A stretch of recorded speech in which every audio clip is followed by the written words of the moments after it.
प्रिय विद्यार्थियों, जैसा कि आप जानते हैं कि आपकी जो न्यू आपकी 8th ग्रेड अभ्यास पुस्तिका है वो जारी कर दी गई हैं। तो विद्यार्थियों, इस वीडियो में मैं आपको कक्षा 7 की जो आपकी विज्ञान, गणित एवं सामाजिक विज्ञान की जो आपकी 8th ग्रेड अभ्यास पुस्तिका है जो कि कक्षा 7 की है, तो संपूर्ण सॉल्यूशन इस वीडियो के माध्यम से विद्यार्थियों में आपको प्रोवाइड कराऊंगा। तो आपको वीडियो को पूरा देखना है। यदि आप भी अपनी वर्कशीट को पूरा फुल भरना चाहते हैं और बिल्कुल सही आंसर लिखना चाहते हैं तो वीडियो को एंड तक देखिएगा। और हम इस चैनल के माध्यम से आपको कक्षा 7 के आपके जितने भी सब्जेक्ट हैं सभी 6 सब्जेक्ट के आपकी वर्कशीट को फुल आपको क्या है भरवा देंगे। आप बहुत ही अच्छी तरीके से अंक लाएंगे, बस वीडियो को एंड तक देखिएगा, ठीक है।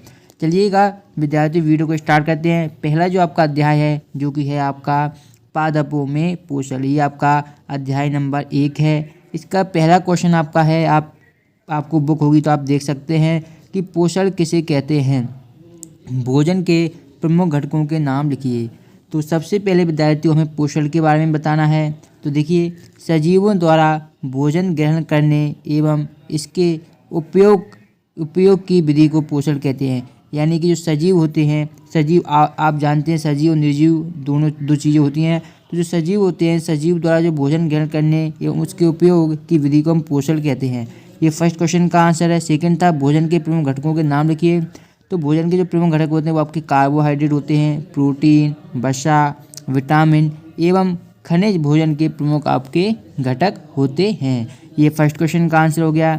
सेकंड पूछा गया था आपका कि पौधे के किस भाग को पौधे की खाद्य प्रक्रिया कहा जाता है और क्यों।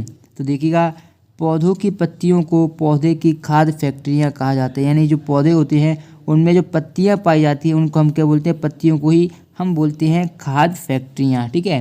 क्योंकि हरी पत्तियों द्वारा प्रकाश संश्लेषण के माध्यम से पौधे के लिए भोजन खाद्य उपलब्ध होता है। तो ये आपका आंसर हो जाएगा, इसे आपको कर लेना है। ये क्वेश्चन नंबर सेकंड का आंसर है।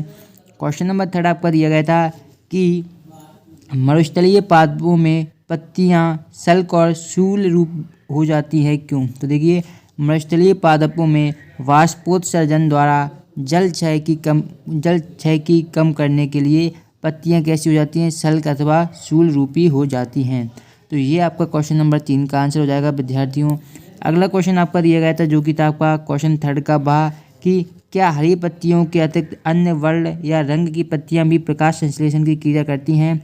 तो आंसर हो जाएगा जी हाँ, हरी पत्तियों के अतिरिक्त अन्य वर्ण रंग की पत्तियां में भी क्लोरोफिल होता है, परंतु इन जो पत्तियों में उपस्थित लाल, भूरे अथवा अन्य वर्ण क्लोरोफिल के हरे रंग का प्रच्छादन कर लेते हैं, अर्थात ढक लेते हैं। तो ये आपका उत्तर हो जाएगा प्रश्न क्रमांक 3 का जो आपका बा दिया गया था, ये आपको लिख लेना है। क्वेश्चन 4 दिया गया था आपका, जड़ द्वारा अवशोषित जल एवं खनिज पत्ती तक किस प्रकार पहुंचते हैं। तो देखिए, जल द्वारा अवशोषित जल एवं खनिज वाहिकाओं द्वारा पत्तियों तक पहुंचाए जाते हैं। ये वाहिकाएं नली के समान होती हैं।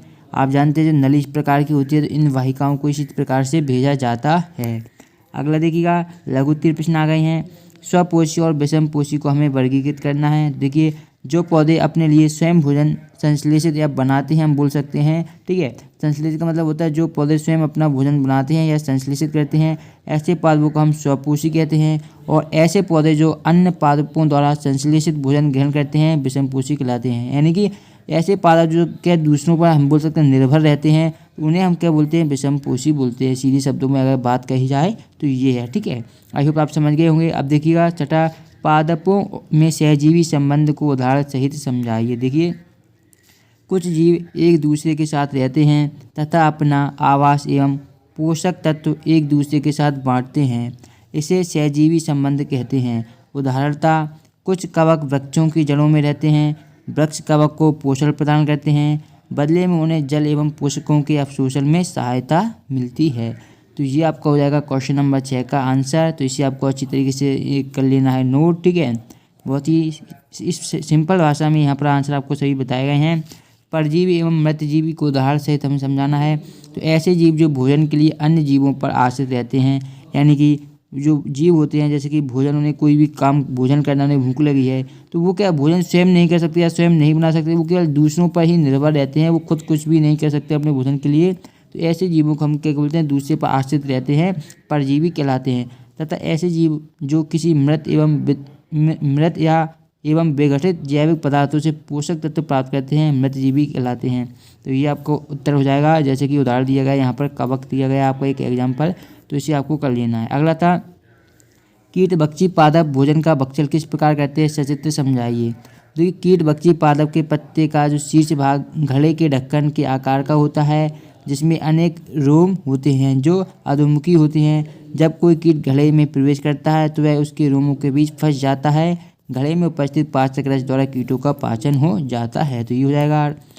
तो यहाँ पर इस तरीके से देख सकते हैं कीट का पाचन हो रहा है। ये आपका ढक्कन यहाँ पर लगा हुआ है, ठीक है। यहाँ पर मैं क्लियर आपको बता देता हूँ, ये ढक्कन लगा हुआ है। घट में रूपांतरित, ये पत्ती के घट में रूपांतरित हो रहा है। यहाँ पर ये इसका ढक्कन आप देख सकते हैं, बाद में क्या होता है बंद हो जाता है। इस तरीके से यहाँ पर पूरा दिया गया है, इसको ही यहाँ पर जूम करके बताएगा। ये यहाँ पर इसका ढक्कन है, ये क्या थोड़ी देर बाद ये बंद हो जाएगा। इस तरीके से ढक्कन दिया गया है, तो ये आपको कर लेना है।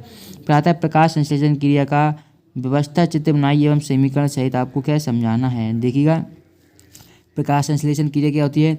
सूर्य के प्रकाश की उपस्थिति में हरे पौधे द्वारा कार्बन डाइऑक्साइड एवं जल से कार्बोहाइड्रेट का संश्लेषण करती है, जिसे प्रकाश संश्लेषण कहते हैं। इस प्रक्रम को निम्न समीकरण द्वारा दर्शाया जाता है। जैसे कि यहाँ पर देख सकते हैं कार्बन डाइऑक्साइड प्लस जल। तो ये जो आपकी प्रकाश संश्लेषण की क्रिया होती है, इसके लिए सूर्य का प्रकाश आवश्यक होता है। ये सूर्य के प्रकाश की उपस्थिति में ही होती है। तो सूर्य का प्रकाश उपस्थित आवश्यक है, क्लोरोफिल की सहायता से होती है। और जो आपका उत्पाद बनता है वो आपका कार्बोहाइड्रेट प्लस ऑक्सीजन यहाँ पर बनता है। तो यहाँ पर वही बताया गया है कि सूर्य के प्रकाश की उपस्थिति में, तो ये आपका सूर्य का प्रकाश है, ठीक है। इसकी उपस्थिति में हरे पौधे द्वारा, ये जो हरे पौधे क्लोरोफिल की सहायता से होता है, तो हरे पौधे द्वारा कार्बन डाइऑक्साइड, यहाँ पर कार्बन डाइऑक्साइड एवं जल, ये आपका जल दिया गया है, जल से कार्बोहाइड्रेट का संश्लेषण करती है। कार्बोहाइड्रेट का यहाँ पर संश्लेषण हो गया है, जैसे हम क्या प्रकाश संश्लेषण कहते हैं। ये जो पूरी आपकी रिएक्शन दी गई है, इस पूरी रिएक्शन को हम बोलते हैं क्या है, आपकी प्रकाश संश्लेषण क्रिया, ठीक है। इस प्रक्रम को निम्न समीकरण द्वारा दर्शाया जाता है। आप जानते हैं कार्बन डाइऑक्साइड को हम CO2 लिखते हैं, जल को हम H2 लिखते हैं, H2O, ठीक है। ये प्रकाश संश्लेषण की सूर्य के प्रकाश की उपस्थिति में होगा, यहाँ पर कार्बोहाइड्रेट बनेगा आपको, यहाँ पर ऑक्सीजन निकलेगा यानी कि O2। तो ये इस तरीके की पूरी यहाँ पर आपकी रिएक्शन होती है। तो ये समझ गए होंगे आप रिएक्शन, ठीक है। यहाँ पर डायग्राम से ही बताया गया, यहाँ पर देख सकते हैं। ये देखिए ये कोई भी हरा पौधा है, यहाँ से सूर्य ऊर्जा ये आ रही है, यानी कि सूर्य की ऊर्जा, ये कार्बन डाइऑक्साइड है, ठीक है। और यहाँ पर ये जो इसकी पत्तियाँ होती है, इसमें क्या पाया जाता है, पत्तियों में क्लोरोफिल पाया जाता है। जल की बात करें तो यहाँ पर देखेंगे आप, ये जो मैंने आपको बताया था, यहाँ पर रिएक्शन कार्बन डाइऑक्साइड और जल। तो यहाँ पर कार्बन डाइऑक्साइड जल कहाँ पे है, ये आपका वातावरण में कार्बन डाइऑक्साइड है। जल की बात करें, जल पृथ्वी के नीचे जब हम कोई भी पेड़ होता है उसे दिया जाता है, तो यहाँ पर क्या होता है, जल एवं खनिज होते हैं। तो कार्बन डाइऑक्साइड और आपका जल हो गया। अब किसकी उपस्थिति चाहिए हमें, सूर्य का प्रकाश और क्लोरोफिल चाहिए, ठीक है। तो सूर्य का प्रकाश आपको पता है, सूर्य तो हर जगह पर उपस्थित होता है, सूर्य आपको हो जाएगा, इसका सूर्य का प्रकाश मिल जाएगा।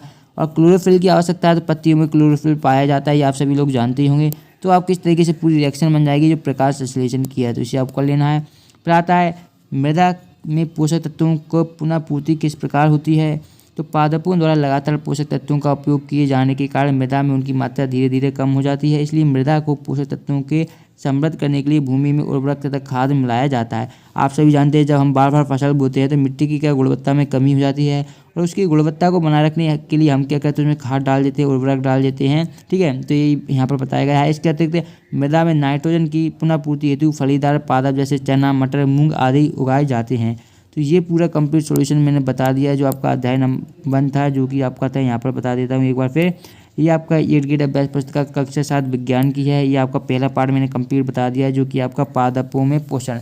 नेक्स्ट वीडियो में अध्याय 2, अध्याय 3 सभी फुल सॉल्यूशन मिल जाएंगे। इसकी प्लेलिस्ट भी मैं बना दूंगा, लिंक डिस्क्रिप्शन बॉक्स में मिल जाएगी, वहाँ से आप आसानी से देख सकते हैं।